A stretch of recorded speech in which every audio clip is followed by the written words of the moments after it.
Bonjour à tous, nous voici réunis pour l'épisode numéro 2 de la série des préventions des difficultés sur le thème les signaux d'alerte. Alors autour de cette table que j'ai le plaisir d'animer, nous accueillons pour l'Ordre des experts comptables Loïc Dufaux, bonjour Loïc. Bonjour Sophie. Pour l'URSSAF Frédéric Azémar, bonjour. Bonjour. Pour la DDFiP Élise Dabouy, bonjour. Bonjour Sophie. Pour les banques, Denis Martins, Bonjour. Et pour le tribunal de commerce de Béziers, Monsieur le Président, Éric Gervis. Bonjour. Donc, les signaux d'alerte, ce sont les premiers signes de difficulté qui doivent alerter le dirigeant et lui permettre d'anticiper les difficultés. Alors, dans un premier temps, je me tourne naturellement vers l'ordre des experts comptables. Un préalable paraît évident, mais c'est la tenue rigoureuse de la comptabilité. Est-ce que vous voulez bien en parler, Monsieur Dufaux ? Avec plaisir. Alors oui, effectivement, ça mérite d'être souligné. Pour pouvoir piloter une entreprise, encore faut-il suivre sa comptabilité. Et c'est bien un expert comptable inscrit à l'ordre qu'il faut confier cette tâche, puisque c'est le seul habilité à le faire. Alors, suivre une comptabilité, la tenir, c'est un premier élément. Ce ne sera de toute façon pas suffisant pour anticiper toutes les difficultés possibles, les sentir suffisamment tôt, ces fameux signaux d'alerte, mais c'est un premier pas. Si on va un petit peu plus loin vers les signaux d'alerte, j'aurais envie de dire, on l'a dit tout à l'heure en introduction avec le tribunal de commerce, la baisse de chiffre d'affaires et de marge doit être mesurée. Donc c'est en anticipant, en mesurant son carnet de commandes, son chiffre d'affaires prévisionnel, que l'on va pouvoir anticiper ces éléments-là. Donc ça nécessite d'avoir une comptabilité, c'est une première chose, mais également d'avoir un outil de pilotage, un tableau de bord. Et puis j'ai envie de dire que pour le dirigeant, il faut que cette mesure de pilotage devienne une routine, que régulièrement se pose la question de où j'en suis, comment j'avance dans ces éléments-là. Ça, c'est un premier élément. Et puis j'ai envie de souligner la relation avec son expert comptable. Son expert comptable ne peut pas être un devin, il faut le tenir au courant. Il faut avoir une relation transparente, régulière avec lui, l'informer des projets, l'informer de nos intentions. On a envie de développer un nouveau produit, on a envie, d'acquérir une machine particulière. Il faut l'alerter de façon à bénéficier de ce regard extérieur et qu'il puisse dire on va travailler ensemble sur ces éléments-là pour voir ce que ça peut donner. Donc transparence de la relation et puis des outils de pilotage de la trésorerie en particulier, c'est ce que je voulais souligner. C'est très important, les outils de pilotage, ça permet d'anticiper. L'anticipation, c'est bien le mot le plus important dans la prévention. Alors, on vient de le voir, il y a d'abord des aspects financiers, bien évidemment. Il y a aussi, ça peut être la perte d'un contrat important, ça peut être aussi le départ d'hommes clés dans une entreprise. Je me tourne vers vous, vers l'URSSAF. Donc, est-ce que vous pouvez nous parler, vous, quels sont pour vous les signaux qui doivent alerter le chef d'entreprise et quel est le rôle de l'URSSAF face à ces premières difficultés ? Alors oui, effectivement, quelques signaux. Pour l'URSSAF, ils sont assez simples, finalement. Ça va être une difficulté soit à déclarer, une absence de déclaration, soit une difficulté à payer. Donc, on va le voir assez rapidement. Mais finalement, le chef d'entreprise, l'employeur, le travailleur indépendant, il peut avoir des difficultés multiples. Et comme ça a été dit tout à l'heure, finalement, l'anticipation du contact, la prise de contact au plus tôt, c'est essentiel. Je vais y revenir.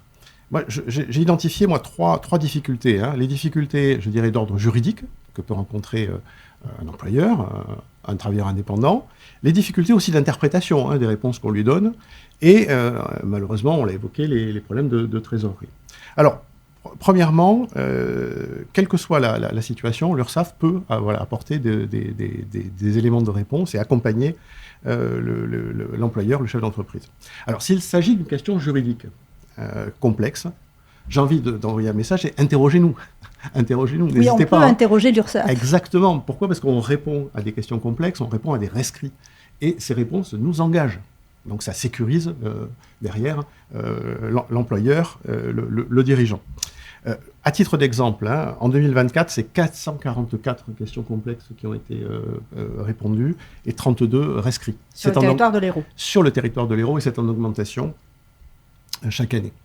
Alors, de la même façon, en cas de divergence d'interprétation, là aussi, on a accès tout simplement à la médiation. On n'y pense pas, ça existe la médiation, on peut contacter le médiateur, en l'occurrence c'est une médiatrice à l'URSSAF, et puis essayer de trouver une solution avec cette personne qui va venir vers les services pour réexpliquer, redonner des éléments d'explication. Alors 543 demandes, là c'est sur toute la région Languedoc-Roussillon. En 2024, dans 55% des cas, ces demandes, elles concernent des difficultés de paiement.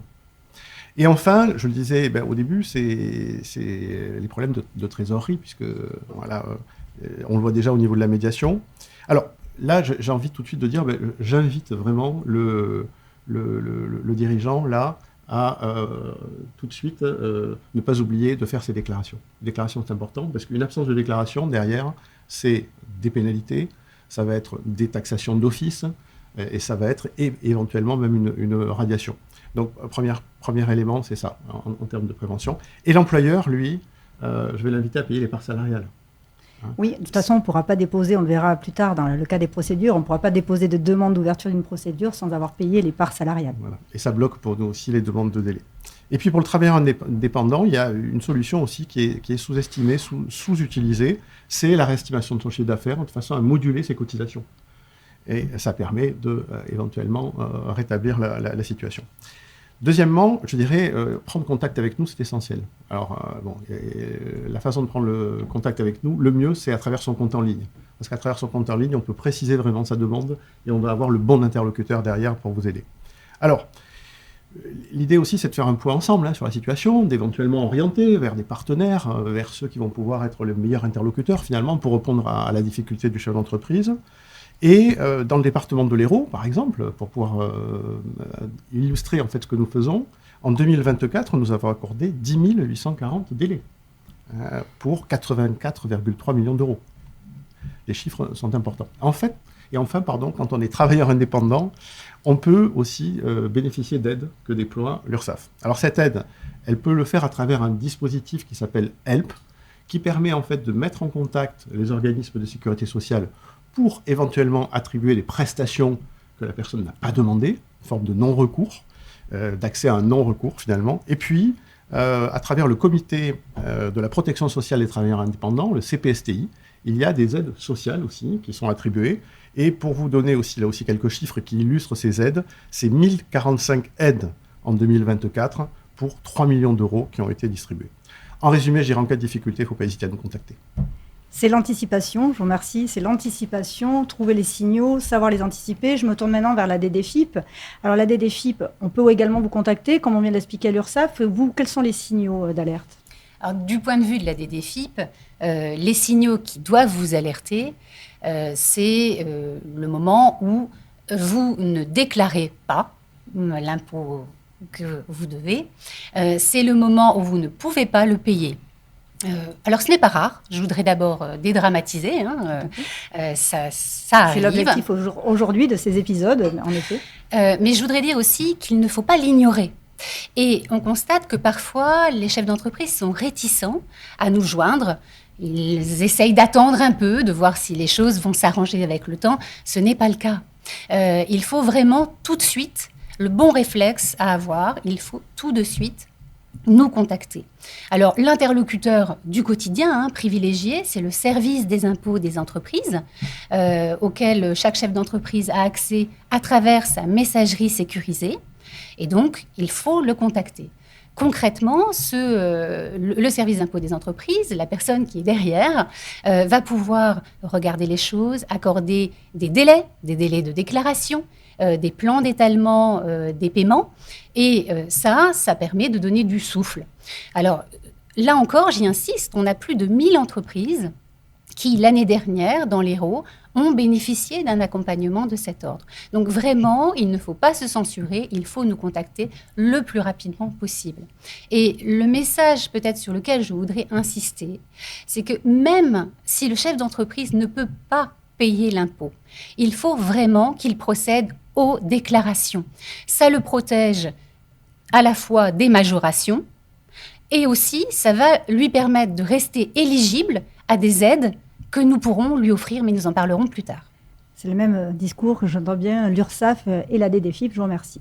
Et du côté du banquier, alors, le banquier, c'est quand même l'interlocuteur privilégié également, comme l'expert comptable ou l'avocat de l'entreprise, mais quel est le rôle du banquier ? Est-ce que c'est à le banquier d'alerter son client ? Est-ce que c'est le client qui va vers le banquier ? Comment le banquier intervient là pour justement identifier les signaux d'alerte et alerter son client pour pouvoir, encore une fois, anticiper ? J'ai envie de dire les deux, mon capitaine. Puisque ça a déjà été dit par mes camarades aussi, le plus important, c'est la communication finalement, dans un sens comme dans l'autre. Le banquier vers son client, le client vers son banquier. Plus tôt le banquier sera informé des problématiques, et notamment de trésorerie, ça a été dit, d'un point de vue bancaire, c'est là le nœud vraiment du sujet, plus vite on sera informé, plus vite on pourra traiter, plus vite on pourra voir avec les différents partenaires, puisque nous analysons des informations finalement dans la banque. Nous avons des informations comptables, c'est de la matière première pour nous. Nous avons aussi des informations internes, l'utilisation des découverts par exemple. Nous avons des difficultés ou non à honorer des échéances, un peu comme la DGFiP sur sa partie. Et tout cela nous permet de rentrer dans un dialogue clair, franc. Il ne faut vraiment pas hésiter à contacter son banquier, puisque quand ces niveaux d'alerte arrivent à un certain niveau, c'est déjà trop tard. Si on a, et ça a été dit par Loïc, si on a des problématiques sur son carnet de commandes, si l'on a des problématiques sur son chiffre d'affaires, sur une augmentation des charges, sur un marché, on le voit aujourd'hui, dans le monde dans lequel nous sommes, tout va très vite, il faut nous en alerter.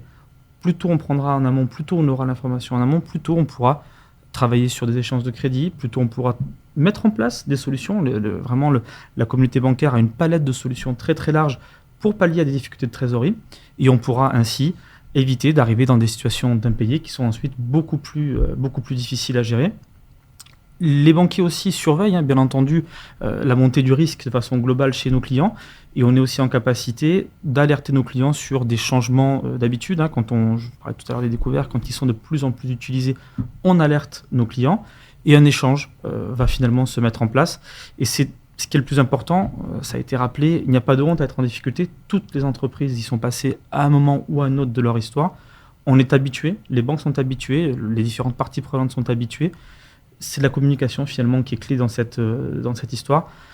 Et à nous ensuite, banque, de proposer les bonnes solutions. Mais la discussion est la base de tout, et à partir de là, on pourra avancer sereinement, et c'est comme ça qu'on sort des difficultés. On comprend des outils de détection, des outils de suivi, savoir parler à nos interlocuteurs. Je me tourne maintenant vers le président du tribunal de commerce de Béziers. On va parler également de la prévention, et je voudrais que vous parliez plus précisément des fiches de détection du tribunal de commerce. Est-ce que vous pouvez dire un mot à ce sujet ? Je vais vous dire quelques mots sur ce sujet, bien évidemment. Donc là, on est dans une situation un peu différente, c'est-à-dire que là, nous ne sommes pas sollicités, puisque tout à l'heure, on faisait appel à ce que le chef d'entreprise démarche l'URSSAF ou la DGFiP, etc., pour aller chercher des solutions. Nous, dans cette fonction-là, c'est est-ce qu'on peut identifier des entreprises qui seraient en difficulté alors qu'elles ne sont pas frappées à notre porte. Donc, pour ce faire, on s'appuie d'abord sur l'activité d'une entreprise, et le point d'entrée, en tous les cas, pour le tribunal de commerce de Béziers, c'est les injonctions de payer. C'est-à-dire quand une entreprise demande au tribunal de rendre une ordonnance pour que l'autre la règle, en gros.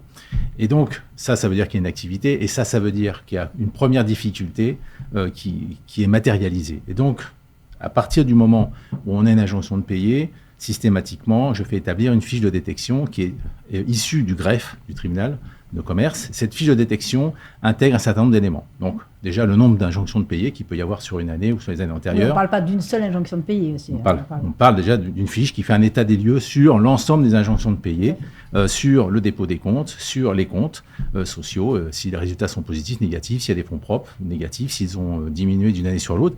Et ces critères-là, en tous les cas à Béziers, à partir du moment où il y a 2 de ces items qui se retrouvent, c'est-à-dire plus de 2 injonctions de payer sur la même année, et un autre des items sur des résultats négatifs 2 années de suite, des fonds propres négatifs ou une réduction de fonds propres, ça déclenche chez nous une action de prévention qui vous sera détaillée dans le prochain épisode par le tribunal de commerce de Montpellier.